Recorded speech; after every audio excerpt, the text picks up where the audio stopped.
שחזרתם אלינו. במהלך הפרסומות הצטרפו אליי דוקטור סאמר סרוג'י ודוקטור עודד זמורה. שלום לכם. הנושא הבא שלנו עוסק גם הוא בחידושים רפואיים, אבל הפעם בתחום הפה והלסת. דוקטור סאמר סרוג'י, שהוא מומחה לכירורגיית פה ולסת בבית החולים כרמל, יספר לנו על טכניקת ניתוח חדשה שהגיעה לאחרונה לארץ לטיפול בבעיות מפרק הלסת. אז בואו נדבר קודם כל, מהו מפרק הלסת? טוב, אנחנו מדברים על אזור שהוא נמצא למעשה באזור של האוזן, כאילו מתחת לאוזן, קרוב לבסיס הגולגולת.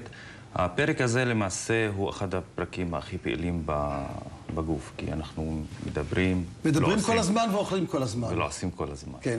וכפי שרואים פה בשקופית, אנחנו מסתכלים על אזור שהוא, כפי שהסברתי, קדמית לאוזן, ממש מתחת לבסיס הגולגולת שלנו. ואם אנחנו מסתכלים לעומק של הפרק הזה, אנחנו רואים למעשה שהוא בנוי כמו קופסה, שבתוכו יש למעשה שני דברים. אחד, זה למעשה הדיסק, מה שאתם רואים בלבן, שתפוס בשתי רצועות, אחת אחורית, שתופס אותו באזור האחורי, באזור של בסיס הגולגולת, ואחד קדמית. ולמעשה מה שהדיסק עושה עם הראש של הלסת, אוקיי? הם למעשה בזמן פתיחה וסגירה, הוא גולש, נותן לנו את האפשרות לפתוח את הפה. כלומר, יש לה החלקה. נכון, את הגלישה הזאת שנותנת לנו למעשה לפתוח את הפה בצורה סבירה, כאילו אנחנו יכולים לפתוח עד 40 מילימטר, כפי שרואים פה, זה מקרה קצת מצב בעייתי, שאנחנו למעשה לא יכולים לפתוח את הפה.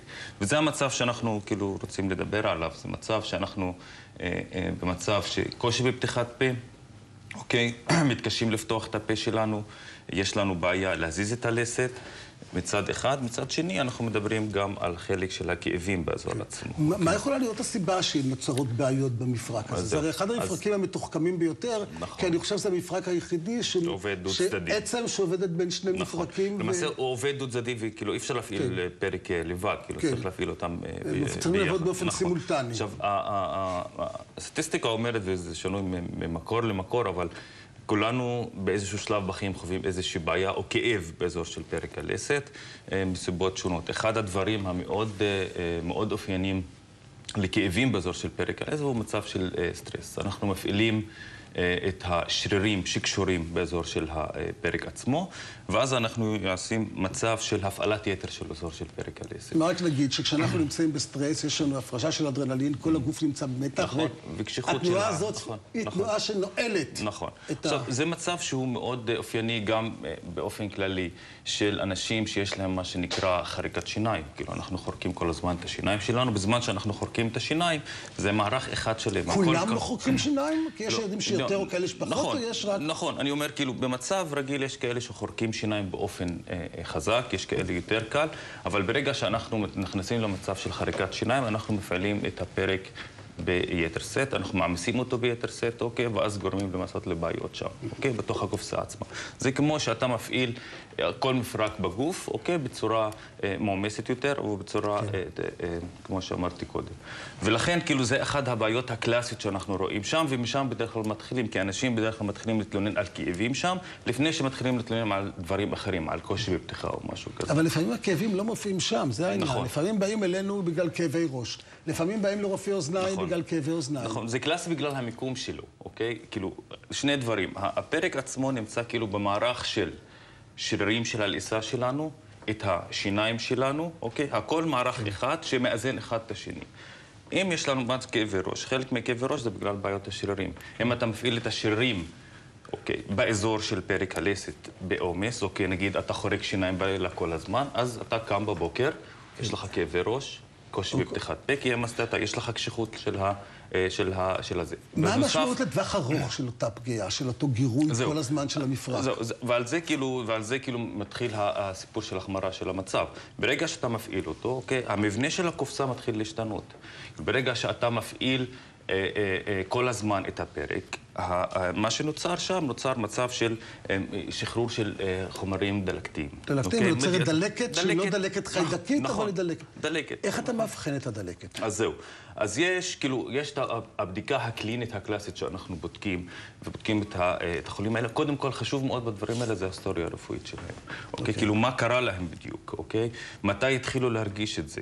ואז אנחנו יכולים, על ידי בדיקה קלינית נכונה, אוקיי, להבחן שבאמת לפרק עצמו, יש באמת, כאילו, מרכיב דלקתי מסוים. אתה יכול ללחוץ בבדיקה פיזיקלית. ללחוץ, יש לנו בדיקות יותר מתוחכמות כאן. עברנו את השלב הזה. נכון, עברנו את הבדיקה הזאת. אפשר גם לשלוח למעשה גם לצילומים, אוקיי? הצילום הפנורמי הקלאסי שאנחנו שולחים אליו, והצילום המתקדם יותר זה ה-MRI. שולחים לאזור של ה-MRI ורואים באמת אם יש שינויים מסוימים בתוך פרק הלסת.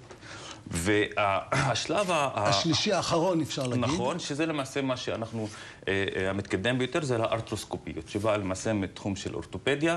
היום יש אפשרות למעשה להיכנס לתוך הפרק בטכניקה פולשנית זעירה, להיכנס במעשה...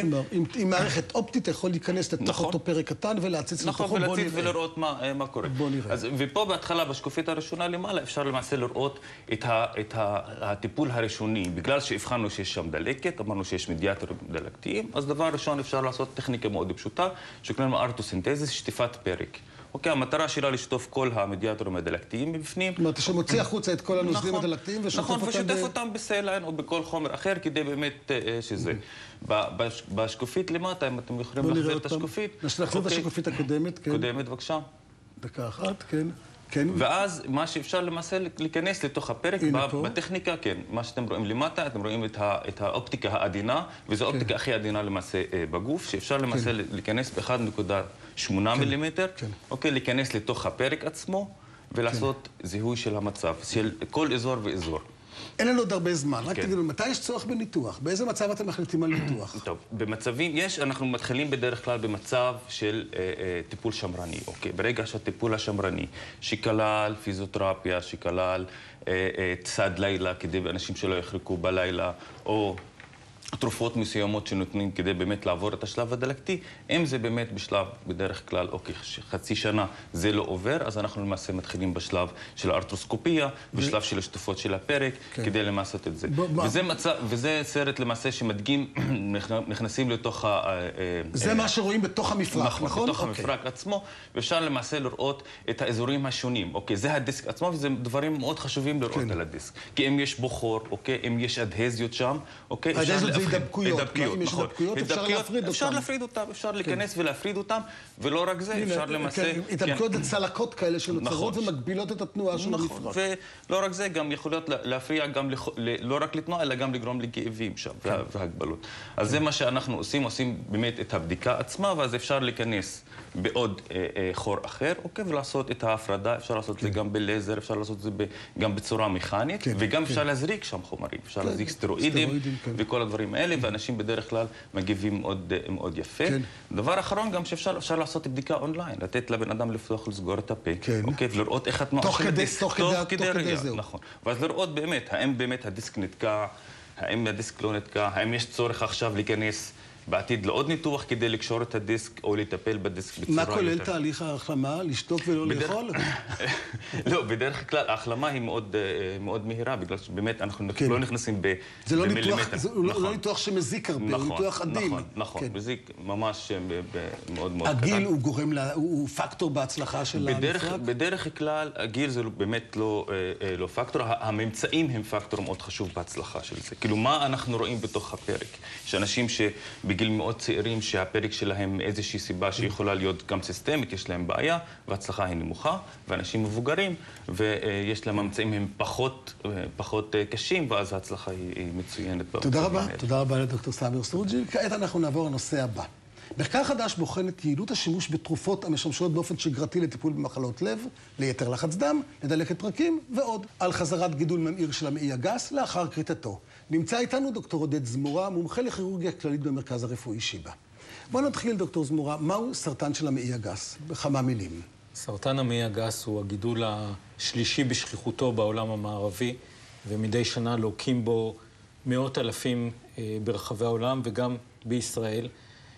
ואם הרפואה המתקדמת כולל ניתוח וטיפולים אונקולוגיים, אנחנו מגיעים היום לריפוי באחוזים לא רעים, אבל לצערנו אנחנו עדיין לא מגיעים ל-100% ריפוי, וישנם חולים שבכל זאת מפתחים בהמשך גידול חוזר או גרורות של הגידול, שלמרבה הצער לרוב מביאות למותם של המטופלים. אז איך באמת נולד רעיון להשתמש בתרופות למחלות לב, ללחץ דם, לדלקות פרקים, לדברים אחרים, לטיפול בסרטן המעי הגס? הטיפול בסרטן, עמוד התווך של הטיפול בסרטן המעי הגס הוא ניתוח לכריתת הגידול.